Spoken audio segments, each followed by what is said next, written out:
বহুদিনের পুরনো একটা জিন্সের প্যান্ট দিয়ে নতুন একটা জিনিস বানাতে চলেছি। পুরো ব্লগটা দেখলেই তোমরা বুঝতে পারবে যে এই জিন্স প্যান্টটা দিয়ে আমি কি বানাতে চলেছি। এই জিন্স প্যান্টটা আমি যখন কলেজে ফার্স্ট ইয়ারে পড়ি সেই সময়কার প্যান্ট। একটা সময় ভীষণ ফেভারিট ছিল, আমি যে কতবার এই প্যান্টটা পরেছি তা আমি গুণে শেষ করতে পারবো না। তবে 2-3 বছর থেকে আমি কিন্তু এই প্যান্টটা আর পরতে পারি না।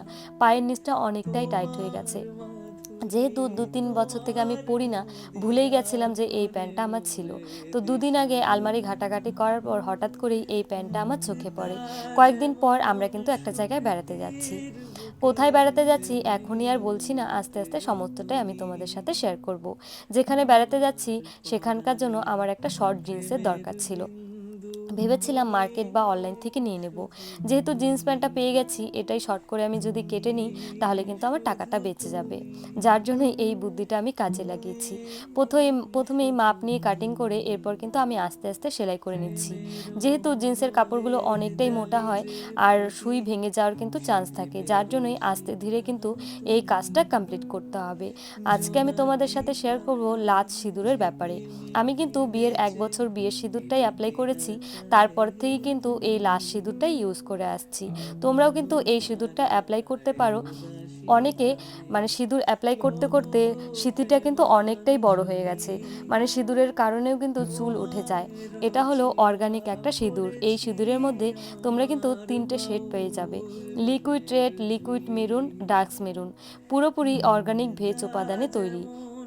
জবা ফুল, বিটরুট, হলুদ, মরিচা, ভিটামিন ই ও প্রাকৃতিক তেল দিয়ে তৈরি।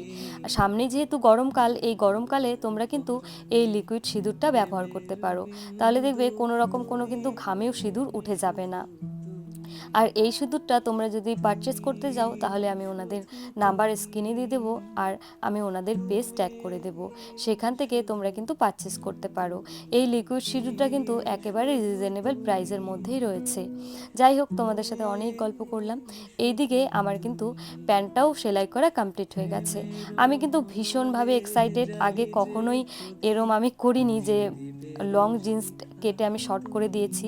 এই ফার্স্ট টাইমই আমি করলাম। এটা করতে কিন্তু আমার অনেকটাই সময় লেগেছে, যেহেতু কাপড়টা অনেকটাই শক্ত। আর এই যে এটা ছিল আমার ফাইনাল লুক। তো লুকটি তোমাদের কেমন লাগছে আমাকে কিন্তু অবশ্যই জানিও। তবে যেহেতু অনেক দিন আগের এই জিন্স প্যান্টটা, নিচটা যদি আরেকটু ঢোলা থাকতো তাহলে আমার কেন জানি না মনে হচ্ছিল আরও বেশি ভালো লাগতো। এই যে ইয়েলো কালার টপটা পরে রয়েছি, এই টপটা আমি কিন্তু অনেক আগেই বানিয়েছিলাম। তো ওভারঅল লুকটা তোমাদের কেমন লাগলো আমাকে কিন্তু অবশ্যই জানিও।